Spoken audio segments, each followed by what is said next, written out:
also got some news today about something dramatic that is about to happen in the next big primary state that's going to be super hotly contested in the race for the White House in both parties. So there's a lot ahead tonight, including a live interview tonight with the man who is now basically explaining to the Republican Party and to the country how Republicans might try to deny Donald Trump the Republican presidential nomination at their party's convention, even if Mr. Trump continues to win the most states and the most delegates. So we've got that live interview ahead tonight, plus much more. It's a big show. But before we can get to all that, we are, as you can tell by the fact that I'm still at the election desk, we are still under the benevolent penumbra of last night's Super Tuesday contests, including the one result that came in latest of all on Super Tuesday. It came in so late, even I had gone to bed, finally.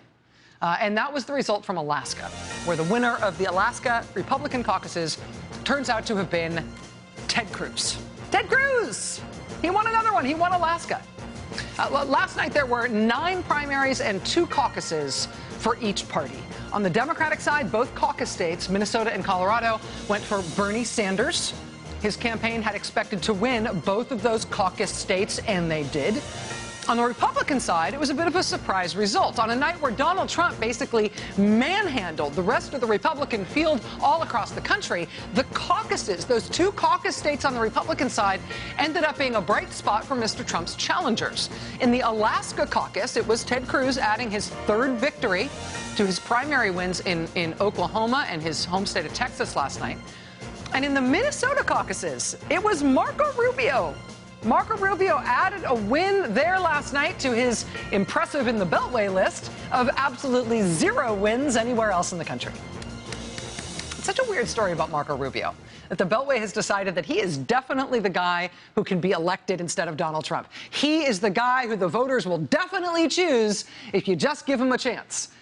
But not only has Senator Marco Rubio failed to win a single primary anywhere in the country, it's not like he's even emerging as a clear second choice either. Senator Rubio came in 3rd all over the map last night. He came in 3rd in Alabama, Arkansas, Massachusetts, Oklahoma, Tennessee, Texas, Vermont. He came in 3rd in all of those places. And he came in 3rd in the Alaska caucuses, where Ted Cruz won and Donald Trump came in 2nd. I should tell you, Marco Rubio did win a congressional district in Virginia that is literally inside the Washington, D.C. Beltway. That was enough to give people hope that he might win the state of Virginia, but it was not enough to have him win the whole state of Virginia. The only place he won, the only place he has won all year, is in the Minnesota caucuses last night. Ta-da! And in the Beltway, that undoubtedly will mean that Marco Rubio will continue to be portrayed as the mighty, mighty Trump slayer. Just like, you know, all the candidates who've only ever won the Minnesota caucuses. Regardless of how you feel, though, about any individual candidate, regardless of how you feel about those individual races and how those caucuses and those primaries turned out so far this year, you may have noticed in the reporting on the presidential race more broadly, it's not just this year, it happens every year, but you might have noticed when people in the media and people commenting on the race and political figures are talking about primaries and caucuses, you may have noticed that the caucuses don't get as much respect, and usually they don't get as much attention as the primaries do. And that is true for a couple of reasons. First is that the caucuses are hard to poll, so you don't get a lot of advance notice about what's going to happen in the caucuses, and that sort of keeps anticipation down about what's going to happen there. Second is that the caucuses tend to be smaller events. They take longer, and they're more of a pain, and they're arcane and hard to figure out. So not as many people tend to participate in the caucuses as compared to the primaries. There's also the matter that the caucuses are sometimes a mess. They're sometimes a little sketchy in their results, like in the 2012 Republican caucuses in Iowa, where 3 different winners were announced at 3 different times. And at one point, the party tried to get away with saying that they had no idea who had won, and we should all just decide to perceive Iowa as a tie that year.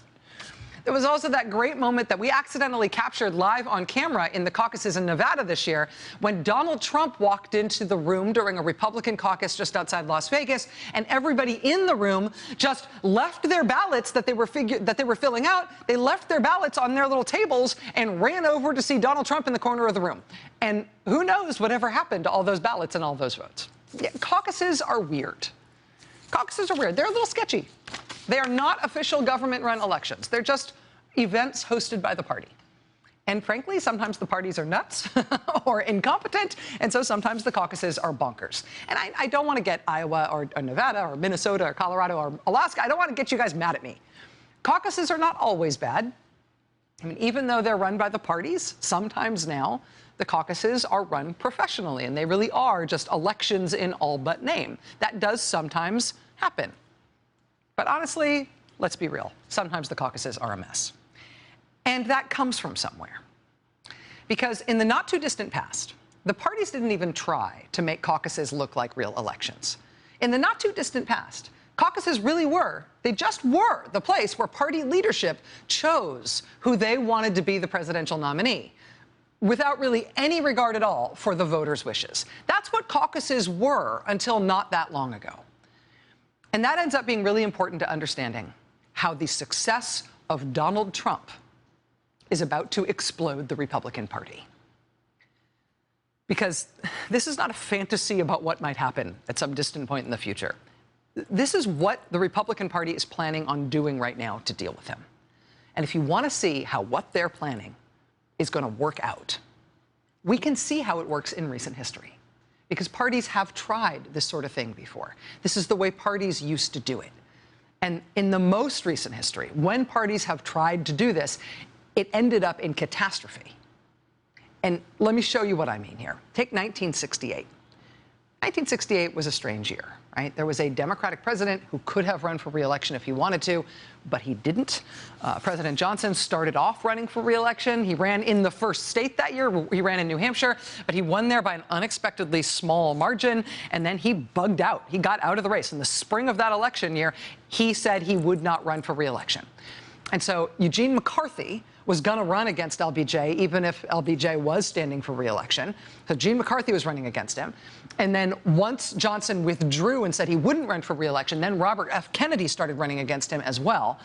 And these two anti-Vietnam War candidates, they started winning primaries all over the country for the Democratic nomination. And LBJ at the time was escalating the war in Vietnam, and the country was turning virulently against the war in Vietnam. And in the primaries that year, not every state had primaries at that point, but in the states that had primaries, the Democratic voters were making very clear over and over and over again that they wanted a break with LBJ. They certainly wanted a break with the war. They wanted an anti-war Democratic nominee.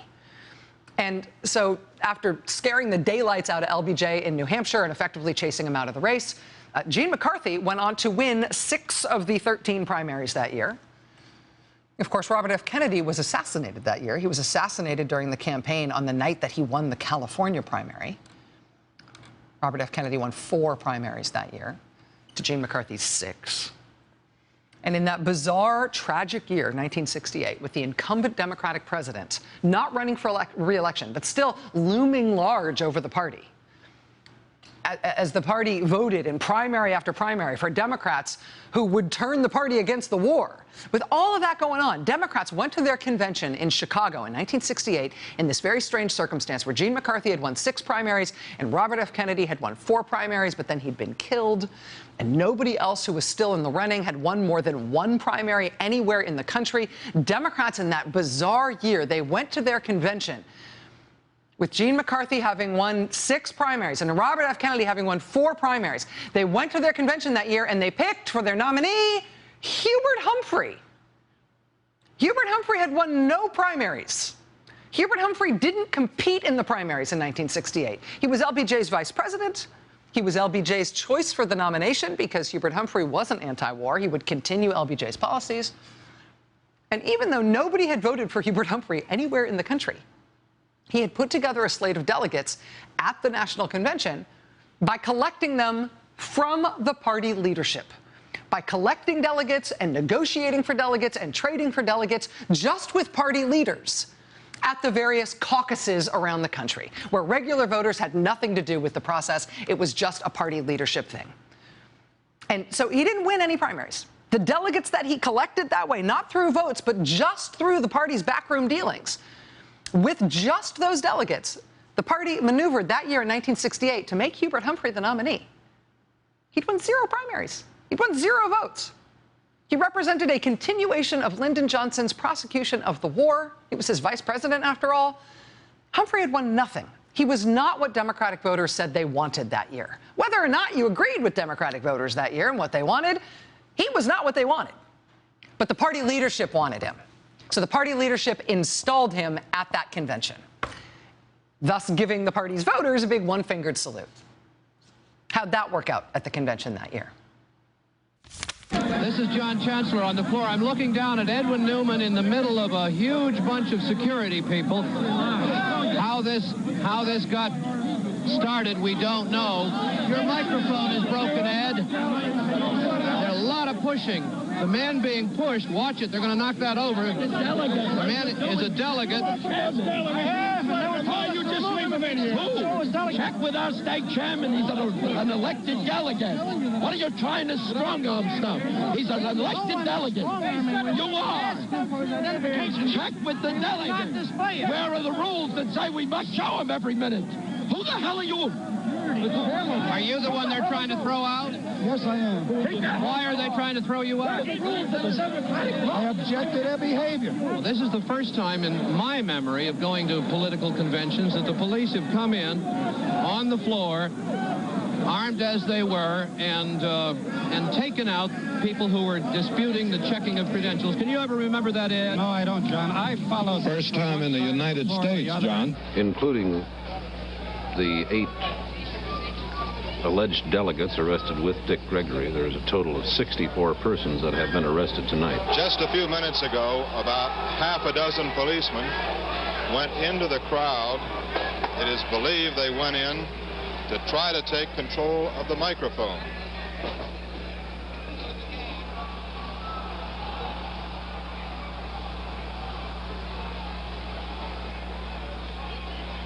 And there has been shoving and jostling and the release of more tear gas. Stephen Reinhardt, the Democratic National Committeeman-elect from California, says he plans to start a drive to eliminate the convention system as a means of nominating a presidential ticket. Well, of course, Mr. Reinhardt is not by any means the first one to make that proposal. And there may be more of them made after this convention ends and the delegates go back. There's been all sorts of talk about it this year and reams of material written about it. But we were talking the other night to some of the delegates to this convention, and one insisted that before going too far in eliminating the convention system, and his basis and his central argument was that a party simply has to have a convention. It just can't get along without a convention, but that it might be very helpful if each state would set up a primary for the election of delegates to the convention. You know what? They didn't get rid of the convention after that disaster, but they did set up in each state a primary or some other way to elect delegates to that convention for the purpose of picking the party's presidential nominee. And that disaster in 1968, that violent disaster, is how we got the modern system of caucuses and primaries, so that voters in each of the states can actually pick their party's presidential nominee, instead of what the party did to such disastrous effect in 1968, when the voters of the Democratic Party were clamoring for an anti-war candidate, but the party instead used the convention and the delegate process to pick LBJ's vice president, even though he hadn't won a single primary. It did not go well. It did not go well inside the convention. It did not go well outside the convention. Incidentally, in the end, it didn't go well for the party. This hand-picked candidate chosen by the party leadership demoralized and fractured the party, divorced the party itself from their voters, right? He went on to lose the November in the general election. That's how we got Richard Nixon as a Republican president. You know, no wonder. Both parties used to have a straight-up system where the voters were basically decoration. And yes, obviously, voters matter in the general election in November, but when it comes to picking the party's nominee, used to be that voters were just decoration. They provided sort of a nice comment on the process. But the party leadership ultimately picked whoever the party leadership wanted to be the nominee, no matter what the voters said. We used to have a system like that in both parties. We decided to get rid of it. Not that long ago, when TV was in color. We decided to get rid of it only about a generation ago. Now the Republican Party is thinking about bringing back the old way because specifically of who their voters said they like this year. And you know what? Donald Trump is not Gene McCarthy, right? Donald Trump is not an anti-war candidate, or he's not particularly anti or pro anything in particular that is as stark and galvanizing an issue as the Vietnam War was in the Democratic Party in 1968. But like it or not, after 15 state contests all around this country, it could not be more clear that Donald Trump is the clear choice of Republican voters. He is who the Republican electorate wants as that party's nominee for president this year. Way more than any of the other 16 worthies who have tried to run against him, they want him.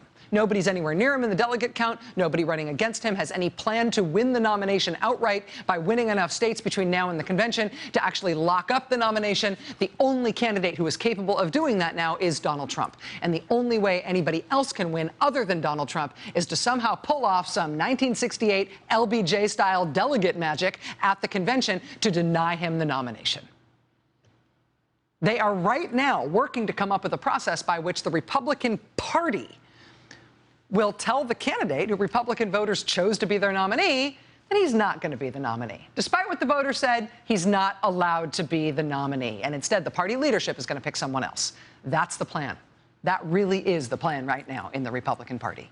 And regardless of whether you love Donald Trump or hate Donald Trump, regardless of whether you think he's politics as usual or absolutely terrifying, if the Republican Party tells the voters who picked him as their nominee that they don't get him, the party's going to pick someone else despite what the voters said, think about how that's going to go over.